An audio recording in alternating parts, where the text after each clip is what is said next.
গাঁদা ফুলের সাথে তৈরি করার সাথে সাথে শুনে নেব আগের দিনের বাকি গল্পটা, যেখানে প্রিয়তোষ বাবুর বাড়িতে এসছেন অনিমেষ এবং গল্পগুজব খাওয়া দাওয়ার পরে, মানে স্কুল জীবনের পর বহুদিন পর দেখা তাদের, সেখানে তার মেয়ের কথা জিজ্ঞাসা করতে যাচ্ছেন। ঠিক সেই টাইমে কলিং বেল বেজে ওঠে এবং একজন মহিলা আসেন, সাথে একটি বাচ্চাটি দাদুন বলে প্রিয়তোষবাবুর কোলে বসে এবং অনিমেষবাবুর স্ত্রী, প্রিয়তোষবাবু এবং প্রিয়তোষবাবুর স্ত্রী তাকে বৌমা বলে সম্বোধন করেন। এটা শুনে অনিমেষবাবু হকচকিয়ে যান। যিনি জানতেন তার একমাত্র মেয়ে রয়েছে, ছেলে হলো কোত্থেকে। তো সেই পার্টটি জানতে আজকে আমাদের গল্পের এই সেকেন্ড পার্টটা। আসলে আমি লাঞ্চ করতে করতেই তোকে তোর মেয়ের কথা জিজ্ঞাসা করতে গেলাম, আর তখনই কলিং বেলের আওয়াজ। ওরা ঢুকতেই আমি ভেবেছি তোর মেয়ে আর জামাই হয়তো, কিন্তু তুই যখন বললি আমার বৌমা, তখনই খটকা লাগে। আমার মাথায় কিছু ঢুকছে না। তা তোর মেয়ে এখন কোথায়? আচ্ছা, গল্পটা বলে দিই আগেই, এটা কিন্তু সরজিৎ ঘোষের লেখা গল্প। সব বলবো নিমেষ, বলবো বলেই তো তোকে ওপরের ঘরে নিয়ে এলাম। আসলে আজ থেকে 7 বছর আগের ঘটনা। মেয়ের বিয়ে দিয়েছিলাম ধুমধাম করেই, দেখাশোনা করেই বিয়ে। ছেলেটাও ভীষণ ভালো, আর ভালো চাকরিও করে। ওদের বাড়িতে তখন মেম্বার বলে 2 জন, বাবা আর ছেলে। মা অনেক দিন আগেই মারা গিয়েছে, বাবা অসুস্থ, তাই বিয়েটা একটু তাড়াহুড়ো করে দিতে হয়েছিল। কিন্তু বিয়ের 2 মাস পরেই ছেলেটির, মানে আমাদের জামাইয়ের বাবাও মারা গেলেন। তারপর থেকে সবই ঠিকঠাক চলছিল। হঠাৎ একদিন কোথা থেকে চলে এলো এক খারাপ দিন। আমার মেয়েও আমাদের ছেড়ে চলে গেল। এমন কথা শুনে অনিমেষ হকচকিয়ে গিয়ে বলে উঠল, মানে কী সব বলছিস? আমরা সবাই তখন নার্সিং ওয়েট করছি। ওটিতে তখন সিজার চলছে।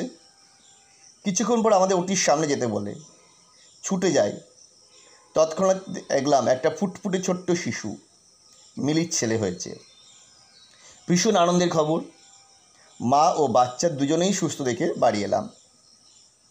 কিন্তু সেদিন রাত থেকেই মিলির শরীরের কন্ডিশন খারাপ হতে থাকলো। ইন্টারনাল কিছু প্রবলেম ওর ছিল।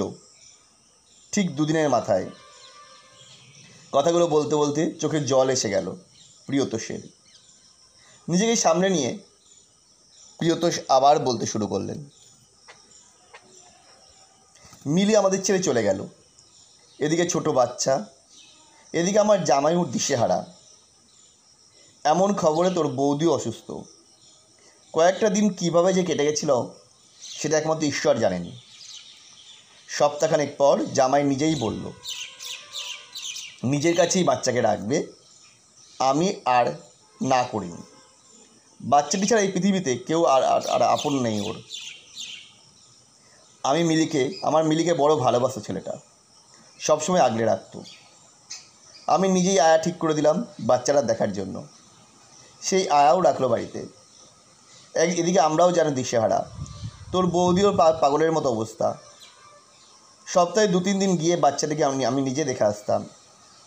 এদিকে জামাইকে দেখলে মুখের দিকে তাকাতে পারতাম না। তারপর থেকে 6 মাস কেটে গেছে। আমরাও অনেকটা শোক সামলে উঠেছি। তোর বৌদিকে নিয়ে আমি একদিন ওর বাড়ি গেলাম।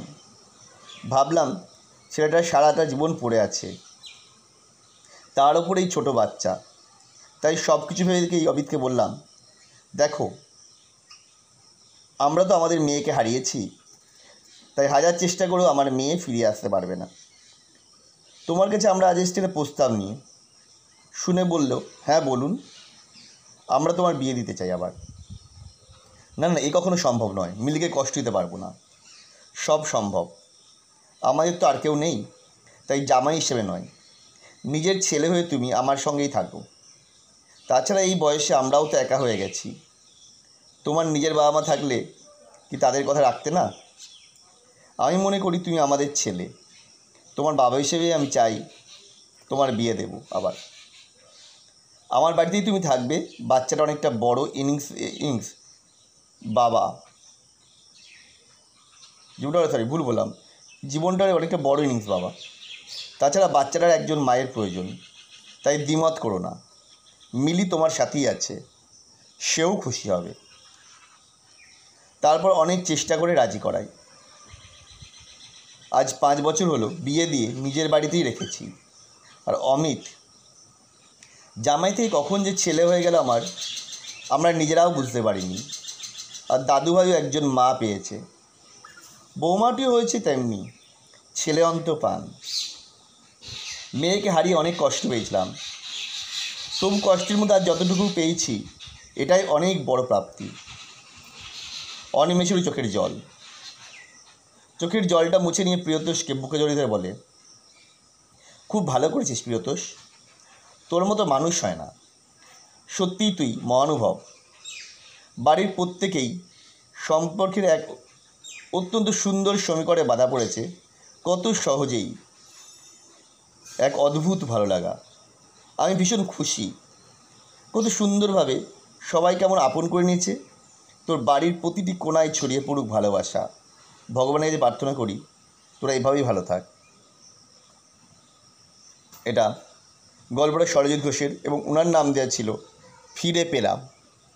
আমি ওই নামটা ওনার অনুমতি না নিয়েই চেঞ্জ করে প্রিয়তোষের জীবন দিয়েছিলাম, তো তার জন্য আমি ক্ষমা প্রার্থী। কিন্তু গল্পটা তোমাদের কেমন লাগলো অবশ্যই আমাদের কমেন্ট করে জানাবে। আর এরকমই বিভিন্ন সুন্দর সুন্দর গল্প এবং হাতের কাজ নিয়ে আমরা বারবার হাজির হব তোমাদের কাছে। পৃথিবীর চারিদিকে ছড়িয়ে থাকে অনেক মণিমুক্তা, সেইগুলোই আমরা তুলে আনার চেষ্টা করি গল্পের মাধ্যমে। আসলে আমি তো লিখতে পারি না, অন্যের লেখাটা আমি তোমাদের কাছে বলে শোনাই। সেটা শুনতে তোমাদের কেমন লাগে অবশ্যই কমেন্ট করে জানিও। এবং এই গল্পগুলো উনি কোত্থেকে পেয়েছেন বা আমি জানি না, কিন্তু বাস্তবে এরকম বহু মানুষ আছেন, তাদের জীবনে অনেক কিছু হারিয়ে তারা নতুন করে ফিরে পায়। এবং তাদের সেই রকম মানুষের সাথেও আমার সৌভাগ্য হচ্ছে পরিচিত হওয়ার, যারা অনেক দুঃখের মধ্যে অনেক ঝড়ঝাপটায় বারবার ভেঙে ফেলেছিল এবং তারপর উঠে দাঁড়িয়েছে। বাস্তবে আমি নিজেও অনেকবার জীবনের একদম খাদের কোনায় গিয়ে দাঁড়িয়েছিলাম, চারিদিকে মনে হয়েছিল অন্ধকার, কিন্তু ধৈর্য ধরলে, একটু অপেক্ষা করলে সেখান থেকে আবার ফিরে আসা যায়। প্রত্যেকের জন্যই আমাদের জীবন হাত বাড়িয়ে রেখেছে, অনেক সুন্দরভাবে সাজিয়ে রেখেছে অনেক কিছু, শুধু সামান্য অপেক্ষা আর ধৈর্যের প্রয়োজন।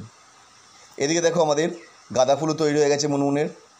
তোমাদের কেমন লাগলো আমাদের ভিডিওটা অবশ্যই কমেন্ট করে জানাও। আবার দেখা হবে নেক্সট ভিডিওতে নতুন গল্পের সাথে। ততক্ষণ ভালো থাকবে।